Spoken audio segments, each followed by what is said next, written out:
All right, what's up, everybody, with the All Pro Team Talks, and excited for this episode because it's been a while since me and Dwayne Hicks have done this together. And we're going to talk a little bit about the market. And Dwayne, we are very familiar with what's going on. We've been extremely busy, but it has also changed tremendously from even the last 3 years that I've been in it. And I know for the last 20 something years that you've been in it, there's been some things that are a little unpredictable. But I just kind of wanted to go down the path of I'm sitting in a house today. This is currently my home, but possibly looking at going to the market with my home this year. And so let's talk through kind of what the market looks like. What is it for a seller to kind of prep for that moment? What can we expect that the market is doing and the trends that are going on? Is it beneficial right now to even do that with interest rates and all that jazz? So just kind of step into, if you came over, Dwayne, and I'm like, hey, man, what do we need to do to get moving? What can I expect? Well, one of the things I usually do first is talk about curb appeal. I try to drive up and go, oh, okay, this looks nice.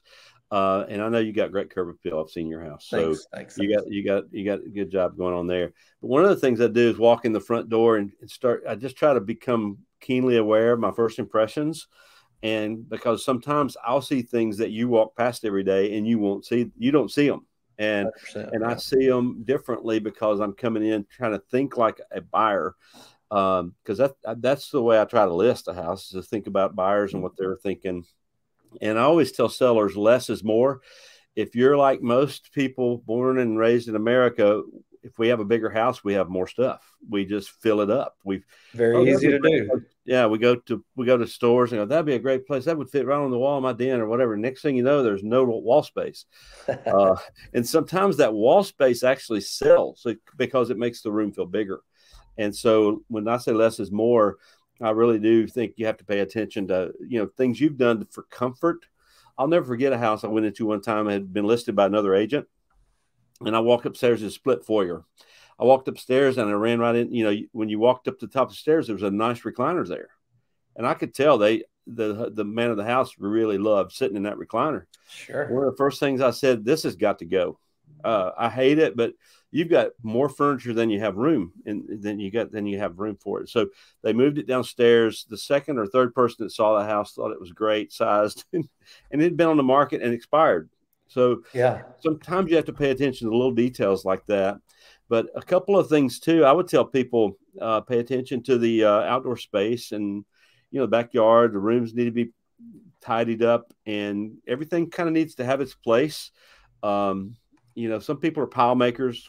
I raised my hand to that. I'm a pile maker, and the piles don't bother me, but they bother people who come look at your place. It's gonna look like you're unkept, and I usually put stuff in a pile to see if I still really need to touch the pile. Sure. And I really do need to touch the pile. I need to get rid of it. Yeah, and kind of thinking through that, I think I have a very nice size master closet. It wraps around to both sides of our master bathroom.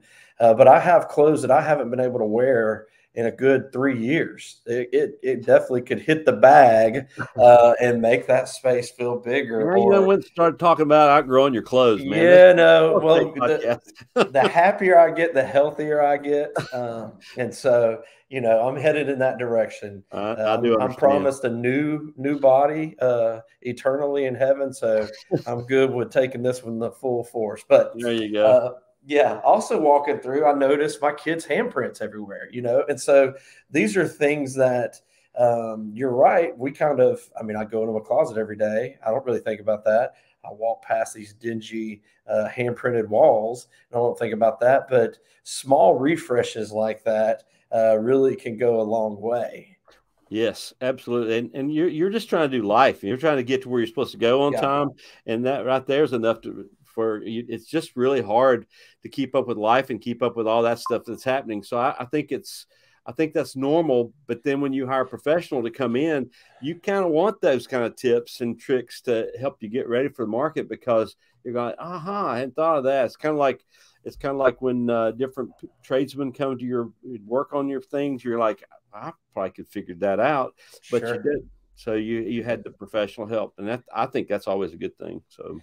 So we'll kind of switch gears. So we get ready, and there's always a flip side to the sell, right? Because we got to buy, and so mm-hmm. right now, everybody's got a good bit of equity in their house. Mm-hmm. But when it's on the other side of buying, I mean, things are still at a kind of a top dollar, and with inflation, interest rates, and things like that. So, what are kind of some of the things to prep us in the transition of what we're selling to get money for, so that we can buy? How do we kind of walk through clients through that process? I think the biggest thing is, I mean, there's the shock value of the interest rates have kind of subsided. When it got up to around 8, real close, I mean, some markets got to 8. Our market's now down. I just saw a rate sheet last week that was down to 6. So it may dip into the high 5s or whatever. That's the new normal, I think. And I feel like that our market has adjusted a little bit to that. So I think the stories I'm hearing too, that the rate cut, if there is one rate cut, it's going to be late in the year.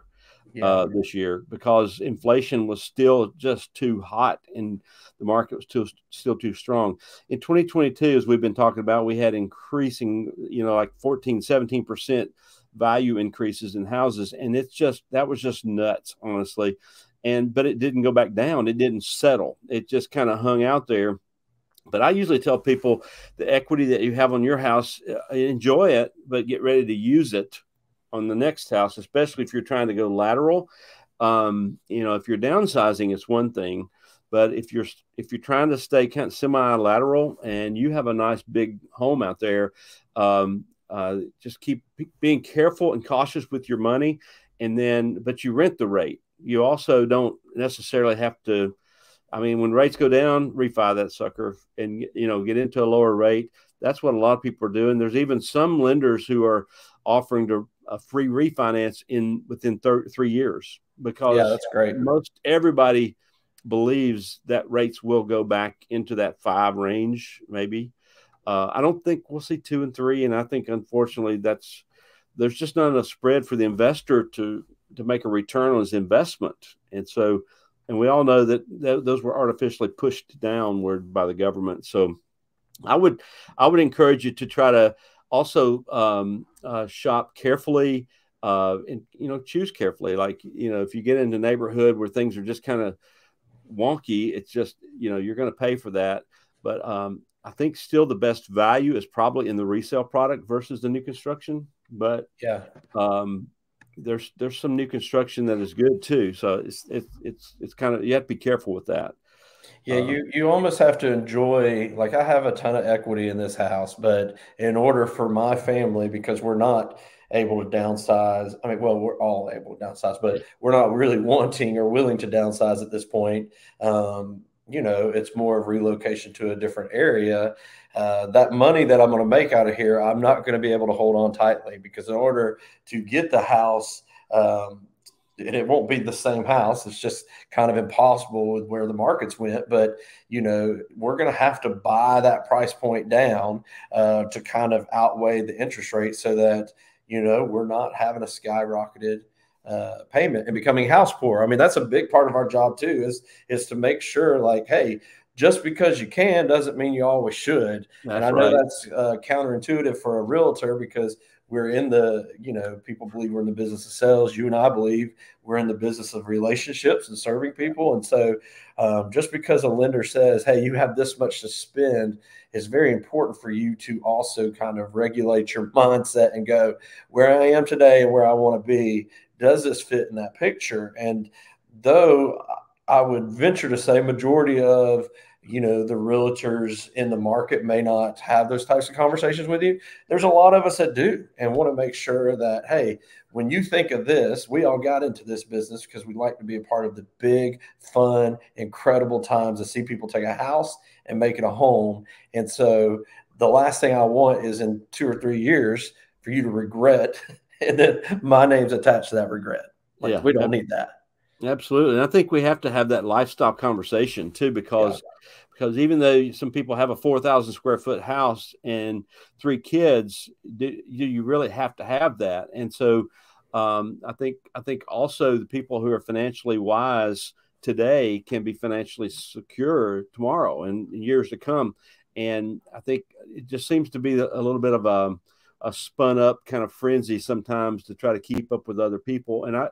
And I do know that most of us, when we work through a mortgage, that kind of becomes the benchmark of how much house we buy and what we buy. Sure. But you and I both have seen shock values of young buyers trying to buy $300,000 houses and seeing the estimate of what their payment's going to be. I'm just like, wow, it's been a minute since I've swallowed those numbers like that, because and the other thing is, there's a contentment conversation sometimes that needs to happen if we really love and care about people, to think about that. Your situation is a little different, and every situation is different. And so I think being relational and caring about kind of what things are going to look like for you after you relocate to me is as important as even the conversation about, I'm going to get a new listing or whatever.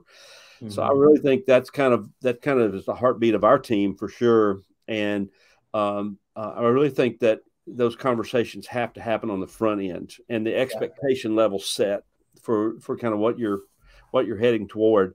And it's a big deal, and there's lots of moving parts to it, as you well know. Yeah, I mean, there's a valuation set on a quality of life, right? And so kind of our job is, okay, what is the direction of the quality of life that you're looking for? And what is that threshold for you? And then we're able to kind of set a valuation on that of what we're picking, which is just good information to have at hand. So we got like 4 minutes left. And the last thing I want to talk about is contingencies. Right now, it is it's almost guaranteed somebody's going to buy your house, and it's going to be contingent on them selling a house. Somebody's going to buy their house. It's going to be contingent on them selling the house. And so there is a domino effect here that just make like clients panic. Yeah. Let's talk through that. We can manage that and be successful that as realtors, correct? Yes, absolutely. And I think one of the things that people kind of forget to do is there's some homework that has to be done to understand what the contingencies look like. Not all contingencies are good. Not all of them are bad. And there are a few things. Contingencies are usually things that the seller has zero control over. And so all you can do is get as much information as possible going into it. For example, just about every home we sell has a financial contingency. Well, we're not in charge of that other person's finances, so we can't really see that, but we can look at the lender letter. We can see, and we hear things from the other agent or the lender, like, this is a really strong buyer. Well, then we take it at face value, and we believe that to be true. However, we also know if they go to Rooms to Go prior to closing and start putting out credit and buying a bunch of furniture for that new house, that closing won't happen. So I think contingencies have to be explained, have to be understood, have to be researched a little bit.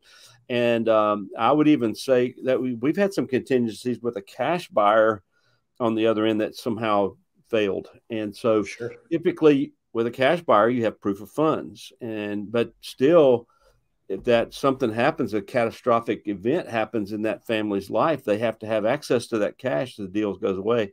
So, but contingencies are here to stay. They've been here to stay for a long time in this market.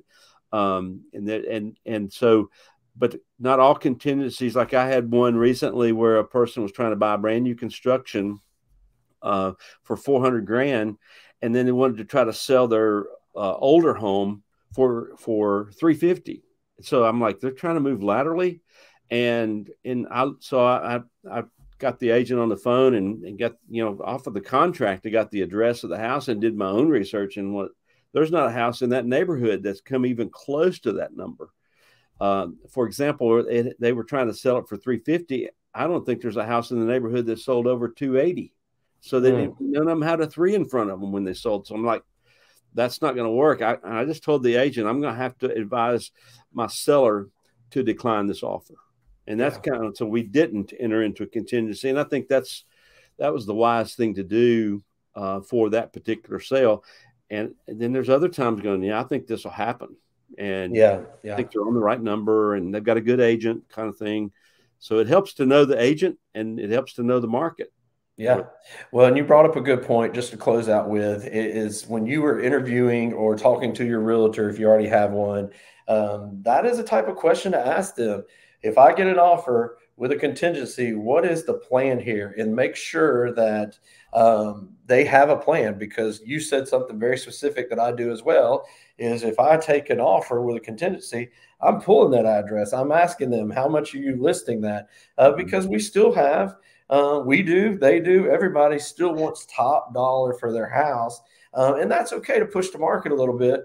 But if you work this market enough, well, there's pushing a little bit, and then there's just Shoving. unrealistic expect yeah, shoving you down the stairs. And so you want to make sure your contingency, though it's a nice house, that it's priced right, because that domino effect is important to make sure that we're managing the direction of your biggest investment in the sale of it and prepping you to buy your next. So, Yeah, very good. man, Dwayne, this is just great information. And I think it's very needed right now. This is a fun market. And so I would say for all you sellers and buyers out there, man, we're having a good time at this. It's complicated. It can be difficult, but the best thing you can do is have somebody on your side that is not intimidated by it, that has been through it, and is willing to kind of walk you through it as well. And again, if I was that scared, I would not be prepping myself to make the same decision.